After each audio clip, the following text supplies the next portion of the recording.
Hey, my name's Haley and I'm 16, and this is to help people see that you can stay strong through something and you can get through it. And even though I haven't got through it and I have kind of no faith in myself and I'm very negative, but I'm making this in hopes that what I've gone through or what I'm going through will possibly help somebody on YouTube or somebody online, maybe inspire them. Maybe, I don't know. But my goal out of this is to help somebody in some way or some form. And I've tried to do this for years now, and it's always messed up, and this will probably mess up too, but I don't really. It's very stressful. Because I don't even know how to get my own thoughts together. But. So basically, like, this started when I was 8, actually, now that I think about it. But the main stuff started when I was 12. So when I was 8, like when you're like switching, this is gonna be so random, I'm so sorry. I'm all over the place, my thoughts just are sporadic. Like when you're like switching TV channels and like, sorry, I'm talking quiet. And it sounds like staticky and stuff. Well, when I was 8, I kind of had that in my head, and I don't know if I can actually hear it or not. It's hard to explain, but it's loud enough to bother me. And I was thinking, wow, something's really wrong with me. What the hell? Why am I getting this? And then through that year, I started like feeling strong urges to. I felt like I was being like I needed to hurt people and I needed to hurt myself physically. Never did it. Never did that, by the way. But I felt like these strong urges, and I was thinking, I thought I was insane, and I didn't want to talk about it. I didn't want to bring it up because why would I feel like that? Why would I? That's not normal 8-year-old thoughts, You shouldn't be thinking about that at 8 years old. And I was thinking, wow, I'm literally an insane person. I'm sorry if you hear anybody in the background, my parents or my sister. But I thought I was insane. And so I told my mom, and she got concerned and really scared, and that just made me more scared.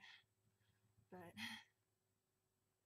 yeah, so I don't remember all the words said, but basically that didn't go over too well, and I kind of just died down.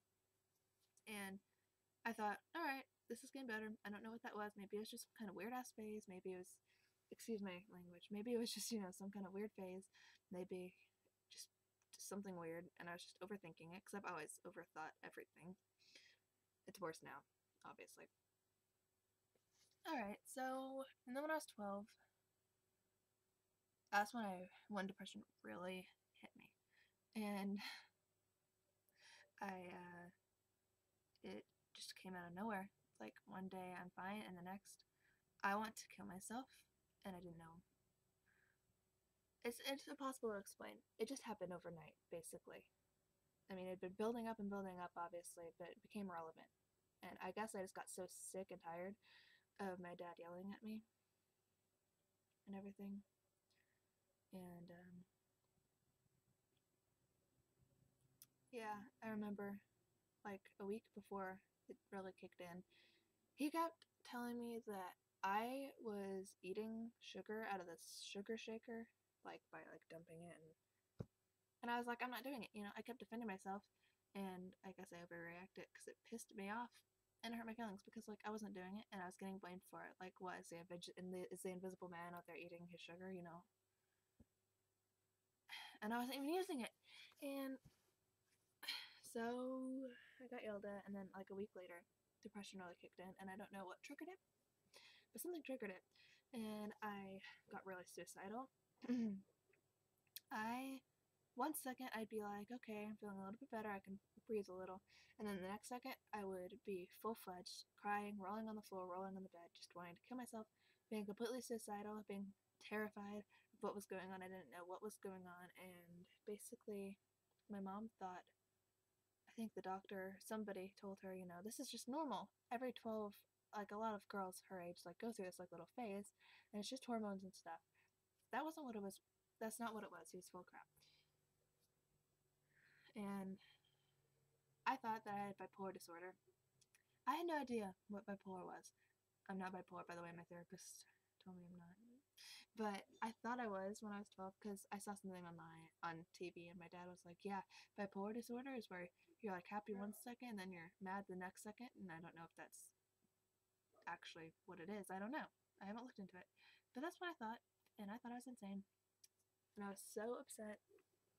And I was telling my mom, it got to the point where she started taking my St. John's wort pills to try to like calm her down. And those pills, they might help other people, but for me, they made me more suicidal because I overthink everything. And I was thinking, what if these are unhealthy for me? What if, I'm taking too much? What if I don't actually need these? What if this is all in my head? Which it is. I have mental illness. And yeah. So we ended up throwing it away. But, and my dad was not helping. He made my life hell during this. He was like, "You're burdening your mom. You're making it worse on her, You're going to get us divorced. You're going to give her a heart attack. Look up 40-year-old women and their risk for heart attacks. You're going to give her a heart attack for all this because you're scaring her so much. You should just act like you're not sad." And he thought that I was faking it and I was doing it for attention and I was spoiled and etc. etc. And I wasn't, and it pissed me off and it sucked and it made it 10 times worse. And whenever I had a breakdown, which was every single day, every couple of hours, which is hard to I was having panic attacks. Okay.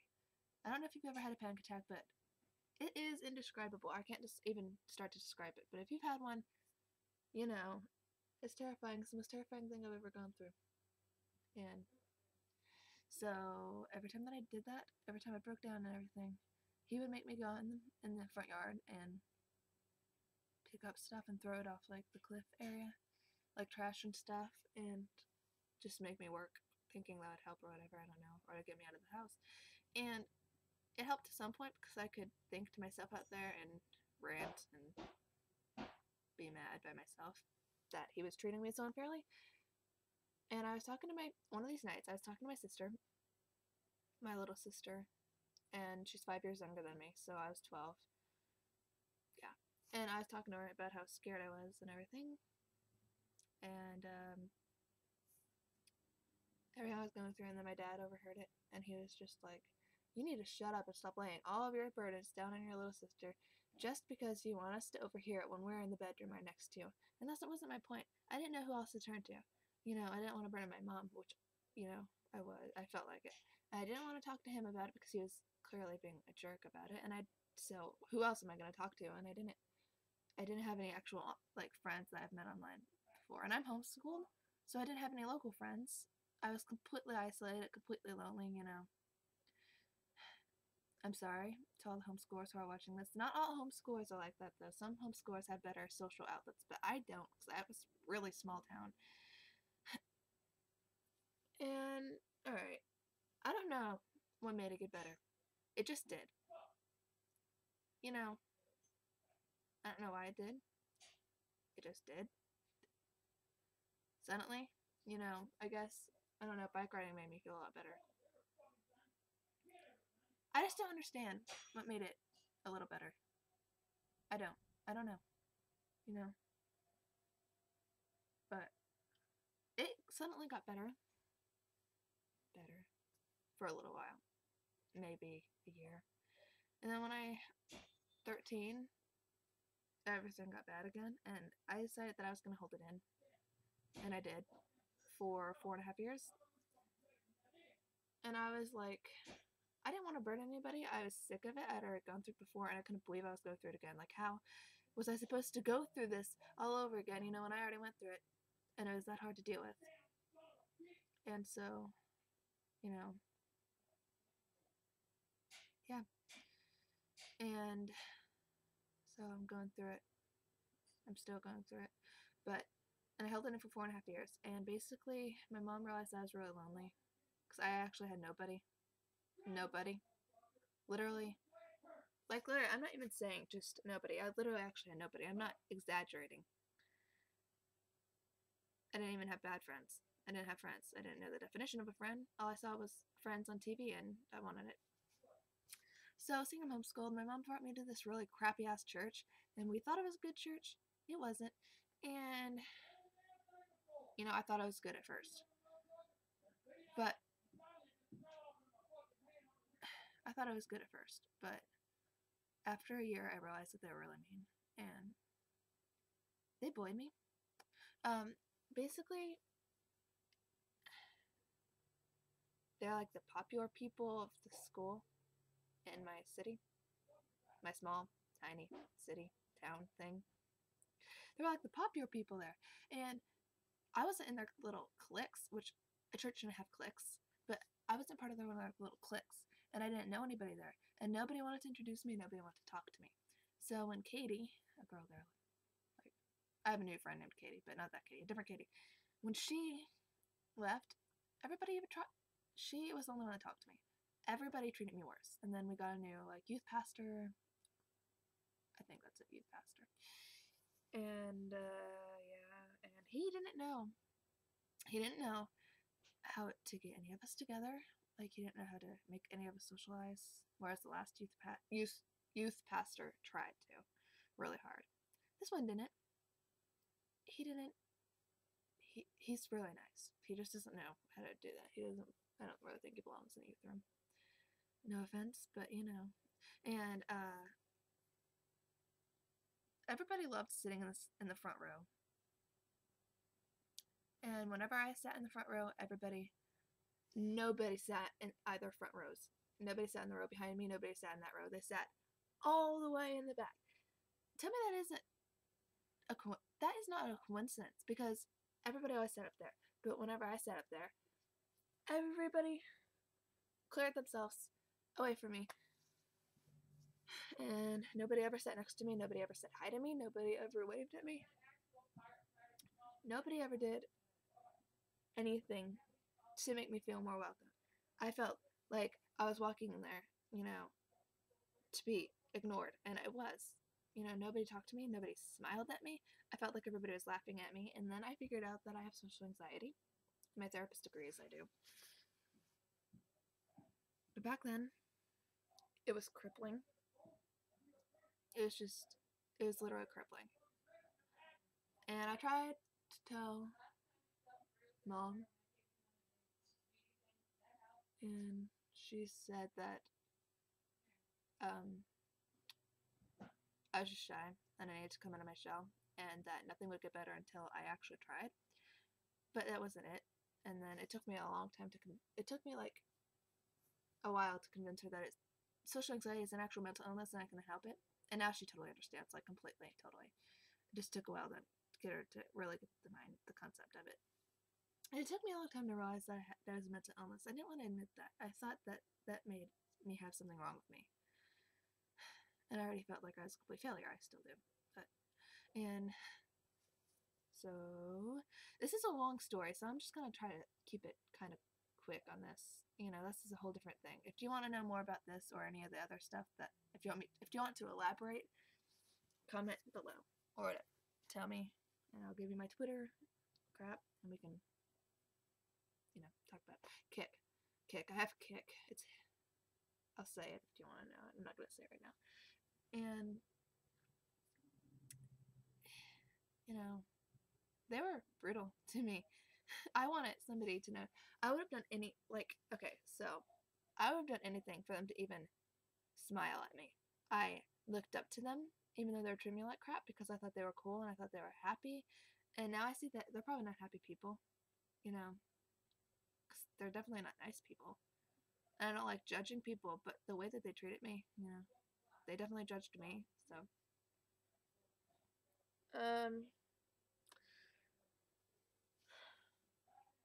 basically, it got to the point where I went there, and through most of the service, I tried to get through it, but I couldn't. And I went to the bathroom, and I went to the second stall, and I slid down there, and I cried for basically the entire service. I came out, fixed my makeup or whatever, because I piled it on too. I didn't cake it, but I'm an insecure person all around, so And yeah, I go out, and they knew I was crying there. Some people did, I know, because they walked in there and ignored me. And nobody asked me if I was okay. And this went on for years. And then I'd go home and I'd cry more in my room, and I'd listen to Tied Together with a Smile by Taylor Swift. She's and then I'd listen to Echo by Jason Walker, and nothing has ever described that situation better than that song. And it's like I would take a whisper if that's all that you had to give, but it isn't. And An Astronaut by Simple Plan. Both of those things. I still get emotional about it because, I still remember it. That went on for so long. And this girl in there backstabbed me. Hannah basically backstabbed me because she kept following me on Twitter and then unfollowing me.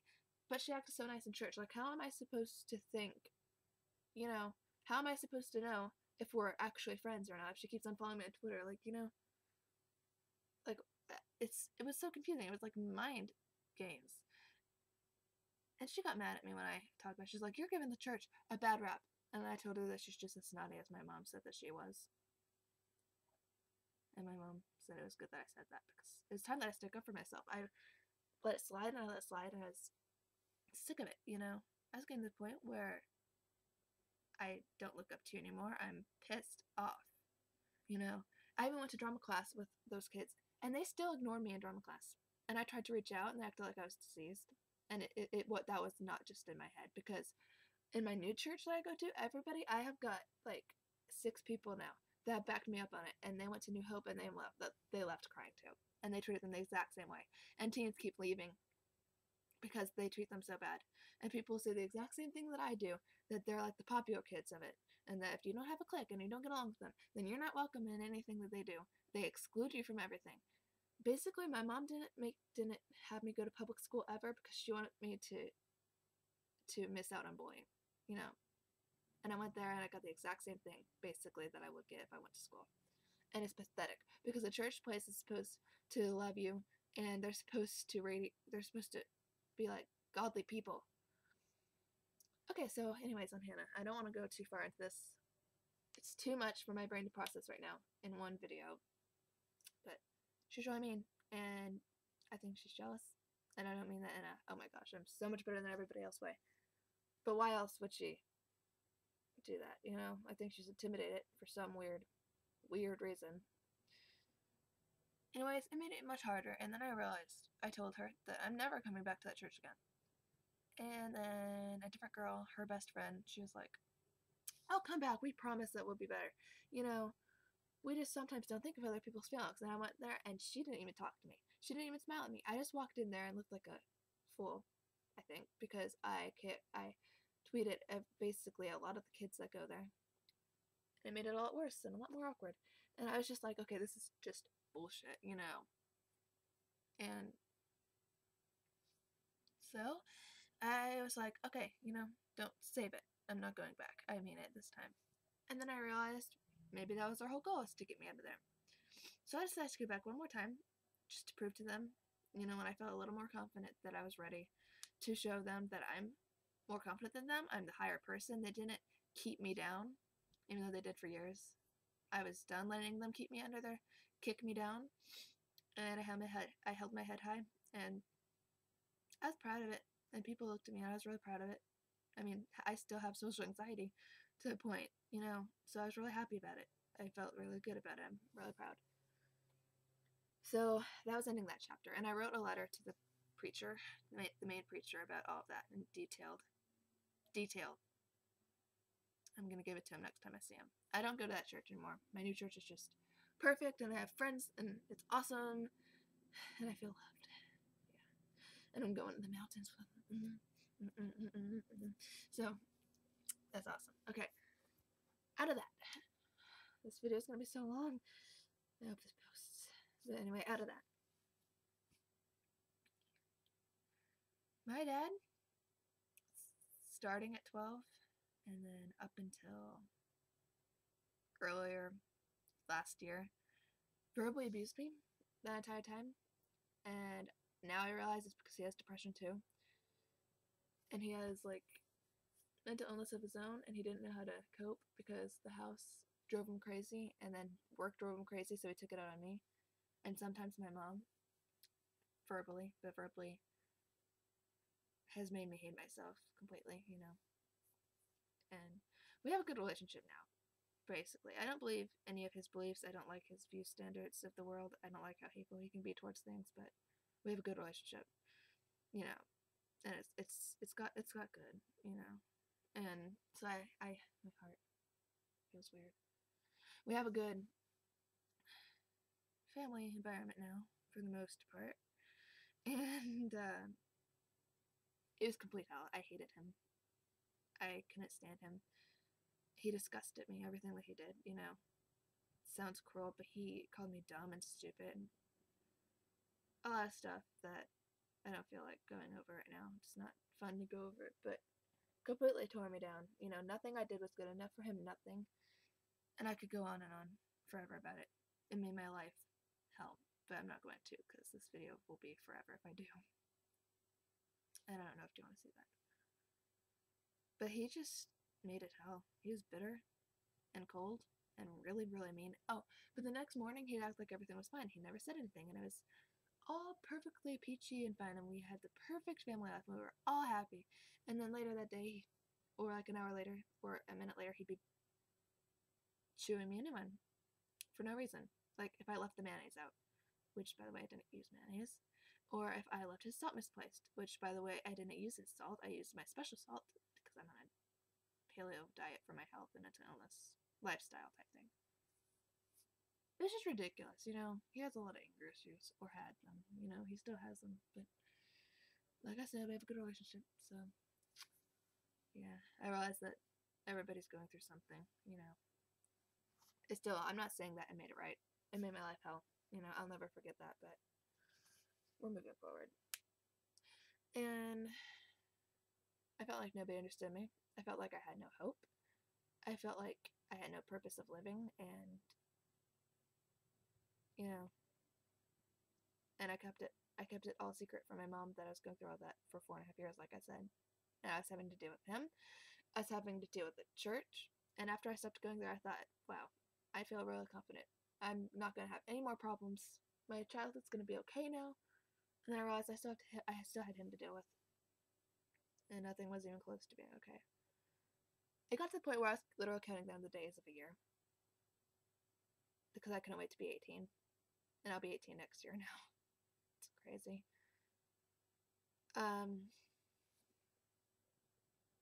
You know, and I started scratching myself. Like, I got, like, there's, like, these sharp seeds that fall from the trees outside, and they're pretty sturdy, and I would, like, repeatedly, like, scratch in the same spot over and over again until I bled a lot. And somebody was like, that isn't self-harm, you know, that's scratching, that isn't self-harm. And I was like, there's blood dripping down my arms, it's self-harm, thank you, you know. And I did it because it hurt, and it got my mind off of the other pain that I was dealing with, and I got addicted to it pretty soon, you know. And then I got to the point where when the scars healed, I was like, there's no scars there, you know, I'm going to make some more because I'm depressed and I'm miserable, and this makes me feel strong, having scars where people can see. It's a way of showing what I feel on the inside, on the outside. That's, you know. And so pretty soon that it was enough, but I wanted to go further and see if that helped. So I unscrewed the blade out of the pencil sharpener, and I used that once or twice. And it helped, but I got scared that I was going to get completely sucked into it. So I still have a blade somewhere, but I don't know where. And I'm hoping I don't come across it sometime. Yeah. And so I kind of got out of that, kind of not. I'm not doing it, but I want to really bad. And I always wanted a therapist, and I couldn't get one because my mom was scared that they'd try to take me away for child abuse and stuff, which it wasn't child abuse. The verbal abuse from him was. But we were scared that they'd take me away. We were probably overthinking it, so I didn't get a therapist. I felt hopeless. There was nothing for me. I just thought I was going to have to live through it. And I tried running away twice. You know, when I was 12, I tried running away on my bike. And the mail lady caught me. And she never said anything, but she caught me. And I told Mom. I don't think she remembers. And then I tried running away when I was 14. And I failed again because I got guilty. And I was thinking, she's going to miss me and she's not going to know where I am. What if I die? What if I show up on news as dead, you know? She's going to be going crazy. And so I came back. Which took a lot of strength because I really wanted to leave, you know? And so, and then last year, which was like kind of just here because it's like the first month of 2015. Last year, I was like, it was hell. It was one of the hardest years I've gone through. And also one of the best because I met my best friend and my bassist, you know, there. Her name's Shelby, and she's like perfect in every little like way and everything because she's awesome and I love her. And she helps me with everything. And she's going through depression too, and it's tearing me apart slowly because I want to help her. But how can I help her with her problems when I don't know how to help myself with my problems? But I try, and I try to stay positive for her, or act like I'm positive for her. Because I know negativity always gets to me, and I know it gets to her sometimes. No matter what she says to her, make me feel better about it. I mean, I know it does, you know. And we've been best friends for a year. And, well, that's my main problem right now, is trying to help her get through everything, and it's the worst thing that I've gone through, really, because I'm trying to get her faith back in God. I'm trying to get her to feel better. I'm trying to, you know, help her as much as I can, and I'm also trying to survive myself. About the therapist, I had a point there. I have a therapist now. My chiropractor is also a doctor, and he was like, you know, yeah, I think that you need to get a therapist. I think, you know, and he put his daughter through his therapist before. So I was like, okay, this is good. My therapist is awesome. She helps me so much. And she's just so nice and stuff. And she doesn't know some of the stuff I'm going through, like the voices in my head and everything. I can't explain that. You know, it's not like schizophrenia where I name the voices in my head. It's not like that. It's just a lot of racing thoughts, and I can't stop it. And it's maddening. And it gets really bad sometimes. It's always there, but sometimes it gets really, really bad. And my mom stayed with me all night, like recently when I was sick, because I was going crazy. So she helped me with that, and I was really suicidal then, that night. And, you know, yeah. So basically right now, my family life is good. I have friends. I found friends in church, my new church, and they're great. Like, awesome. And I've already had a sleepover with them, and it was super fun. So if they're watching this, yeah. But, you know, I can be happy around people. I can feel happy temporarily, but then I come home and stuff has been breaking down a lot for me recently. I have a good life. I just hate myself. And I realized that recently that I don't hate my life. Because my life would be awesome if I didn't hate myself and I didn't have so much problems with myself and who I am. I'd be fine if I didn't completely hate everything that I am. Because nobody understands how hard it is to explain what's going on in my head when I can't. I'm the only one going through it. Because nobody has the same thoughts as me.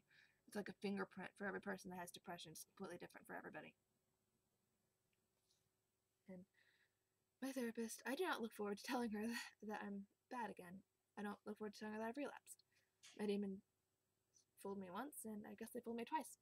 Because once I thought, you know, like when I was 12 and I thought I got better. Yeah. When I was 8 and I thought I got better. And then when I was 12 and I thought I got better.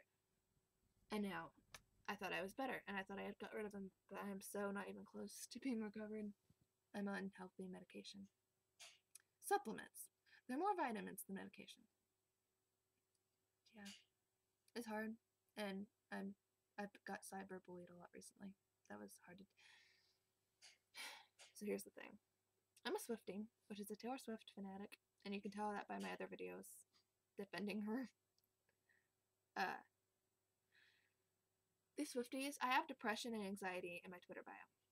It's not for attention. It's not for, you know, I don't want sympathy from somebody online. It's okay. But I put it that there because it's part of who I am right now.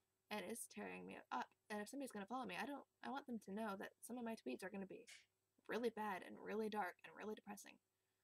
So I put it there. And I also put it there as like, kind of like, to help me.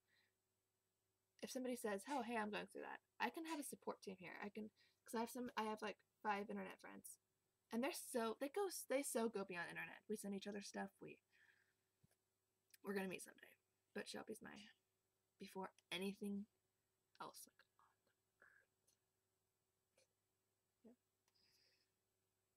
and her and Eva. Yeah. But I love all my friends, but you got my point. And what was my point? Damn. Okay, but those were my friends. I don't know why I brought that up. But yeah, the people on Twitter, yeah, about my bio. These Swifties, they're the same fandom as me, and they've met Taylor, like the secret sessions. I don't know if you heard about that. If you haven't, look it up. It's awesome. But they were like, oh my gosh, you freaking attention whore. You put that in your bio. And then they kept talking about how they hate people who make fun of it. And it pissed me off and it hurt. And if they're watching this, which I hope they are, I was not making fun of it, and I still stand by that. And then they tried to say that I was bullying them because I called them bitches. I was in the right there. They were being completely cruel. And trolls I can deal with. People that actually think genuinely in their head that I'm faking something that plagues me every single day of my life, I can't deal with that. You know, I can't. And it's my way of coping. And I know some people do that for attention, but it's pretty obvious when somebody's doing it for attention, when somebody has it there because they're struggling with it. And I'm not ashamed of it. There's nothing wrong with having it in my bio. I don't like sporting it around, but there's nothing wrong with it. Me personally, I don't know. I see a lot of people do it, and I think it's fine. What I don't agree with is posting like cut pictures, because that can be really triggering for a lot of people, including me. All my scars have faded. Almost. There's some on one of my legs, like on my calf or whatever, that haven't completely disappeared. They've been there for like a year, I think. No, a little less. And they're fading now. Yeah. And it's just hell to deal with, you know. And I wanted to make this to let people know that they're not alone. And if you're going through this, I'll be there for you, and I can talk to you about it and anything, because I don't want anybody to go through this alone. It's horrible. It's horrible, you know. And I'm going through hell. And people tell me I'm faking it, or depression's in my head, but my therapist says I have depression. My therapist says I have anxiety, and that's the only thing. Sometimes it gets to me, and I'm just like, what if I am overreacting? What if somebody has it worse? You know, I feel like a disappointment. You know, what do I have to yell about when I'm privileged and there's other people? And that's because of the people online telling me, oh, you're a privileged white girl. You shouldn't be you're using a laptop. You have a laptop. Why are you so depressed, you know? It's so stupid because nobody knows my story. Nobody can define me but myself, like I said, I think, at the beginning of this video. And, you know, it's ridiculous. But that's online for you. So I'm posting this today on YouTube to show people that they're not alone. And that if they want to kick me, I'm going to regret this, putting this out there. But my kick username is Haley Loves Heather. You can spell my name H-A-L-E-Y, not the other ways to spell Haley. It's H-A-L-E-Y, Loves Heather. And that's H-C-A-T-H-E-R. And you can kick me if you want to. If you're going through anything, you know. You can comment below. You can DM me on Twitter, which I'll put my link in the description, I think. So,